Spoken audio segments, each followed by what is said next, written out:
De compte, filature, surveillance du téléphone portable, bref, Julien fait vivre l'enfer à son compagnon Johan, allant même jusqu'à sentir ses vêtements pour s'assurer qu'il ne le trompe pas.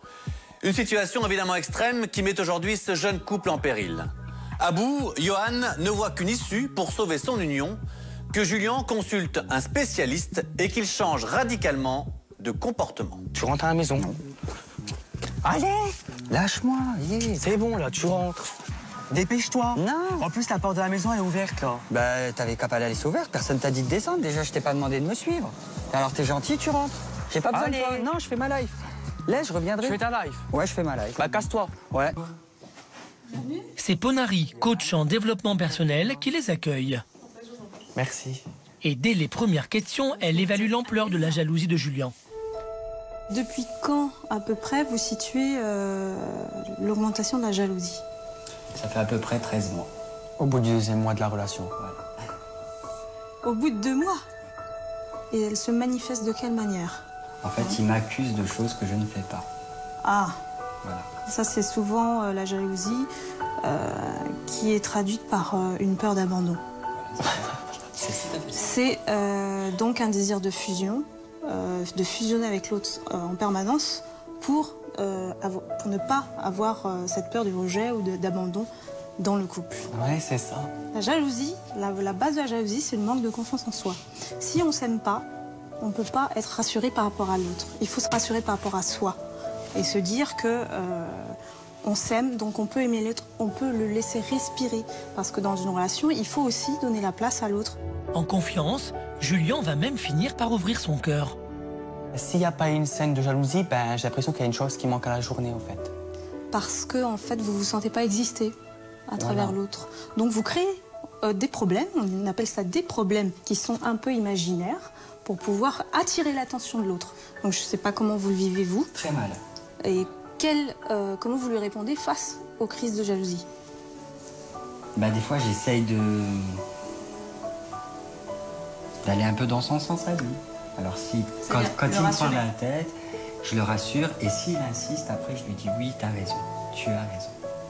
Tu as raison. Face à la confidence de Johan, la coach va tout essayer pour que Julien entende raison. Si vous avez réellement peur de le perdre, faites les choses dans le bon sens et pas pour l'éloigner. Un jour ou l'autre, votre conjoint, Johan, va partir.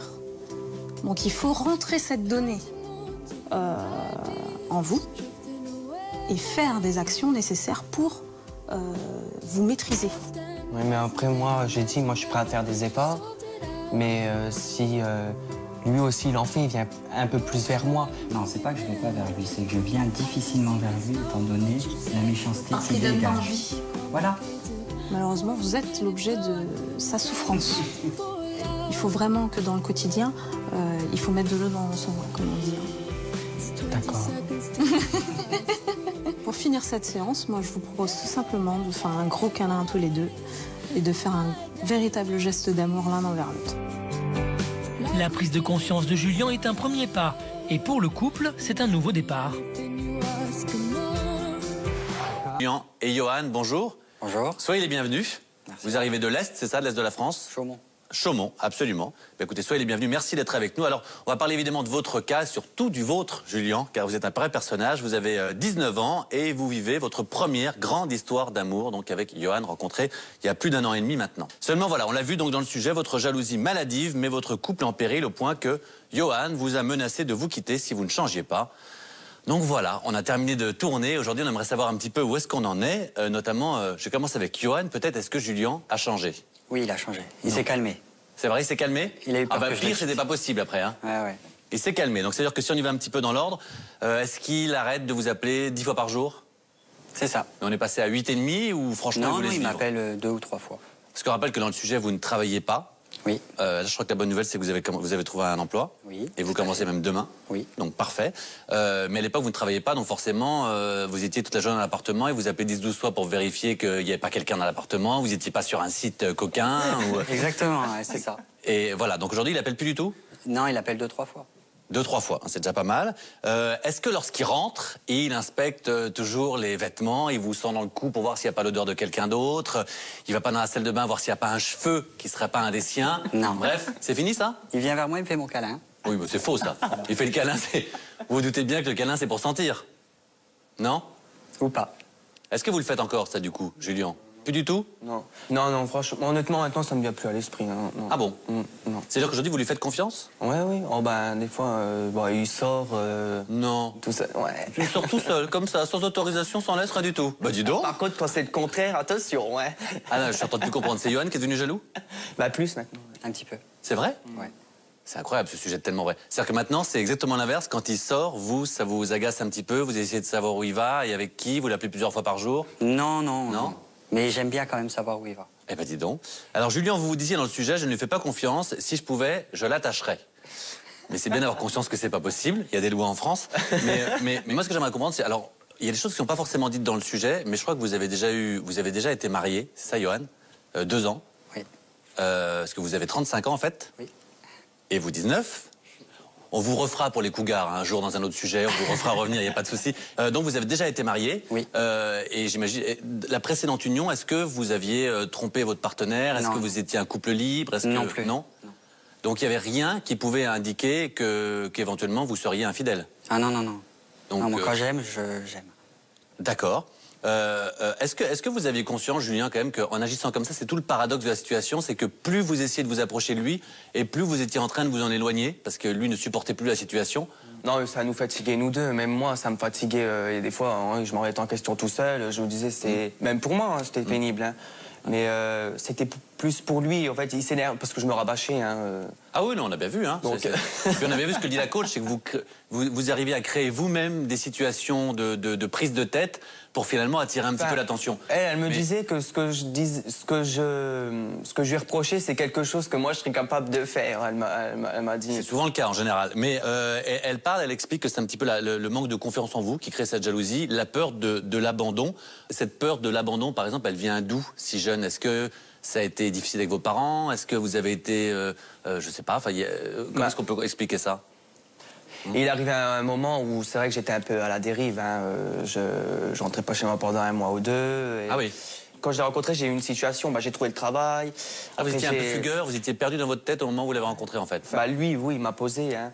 Et en me mettant avec Johan, j'en ai eu notre premier appartement, j'ai eu mon permis. Et aujourd'hui, ça vous fait pas peur, vous, Johan, de vous dire que d'abord, il a que 19 ans.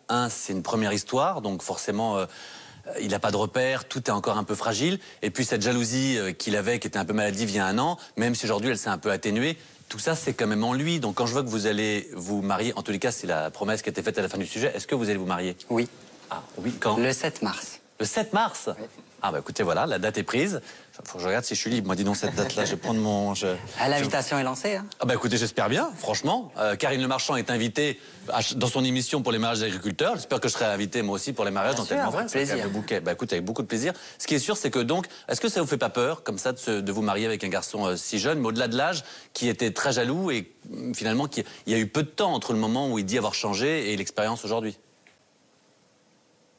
Je pense qu'il faut savoir laisser la chance. Oui, prenez un risque, quoi. D'accord. Est-ce qu'aujourd'hui, par exemple, que vous prenez dans la rue, la promenade peut se faire tranquillement ou si vous regardez, vous croisez un garçon dans la rue, si vous le regardez, vous sentez que ça peut encore partir en... Un petit peu. Ah, de temps en temps. Moins qu'avant. Il me dit ça va, il est beau. Mais moins qu'avant, c'est pas une référence, parce qu'avant vous étiez odieux, donc faut être honnête quand même. Est-ce qu'il y a eu des moments de rechute, finalement? Allez, soyons clairs. La dernière engueulade, la dernière vraie engueulade ou la dernière vraie crise de jalousie, c'était quand et à quel sujet? Ce matin, dans le train, en venant à Paris. Non.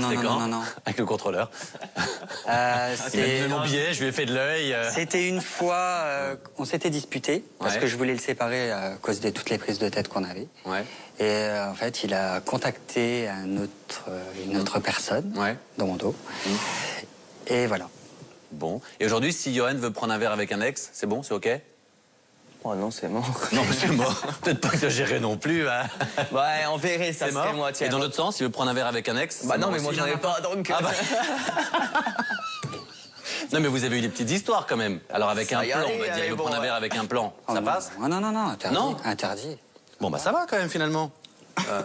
finalement, vous êtes aujourd'hui à peu près raccord, à peu près sur la même longueur d'onde. Oui. Bon, bah très bien. Donc pour l'instant, vous avez un travail. Vous commencez demain. Déjà, bonne chance. Merci. Ça, c'est sûr. Le mariage, c'est le 7 mars. 7 mars. Les enfants, on n'y pense peut-être pas tout de suite. On laisse un peu de temps. Si ça, c'est prévu, vous nous dites. Comme ça, on revient. Parce que je souhaite effectivement qu'on tourne une nouvelle histoire avec vous. Ça voudrait dire que c'est le bonheur total et que tout avance bien pour vous dans la vie. En tout cas, merci beaucoup d'avoir été avec nous. On remercie aussi la coach. J'ai l'impression qu'elle vous a bien aidé, la coach, quand même, non? Les conseils qu'elle vous a donnés étaient bons? Oui. Bon, on a pris un peu en compte, on a fait les petits exercices qu'elle nous a dit. Eh ben, c'est très important. Eh ben, merci à elle. Merci évidemment à vous également et aux autres témoins qui ont participé à cette émission qui est maintenant terminée. Pour la voir ou la revoir, direction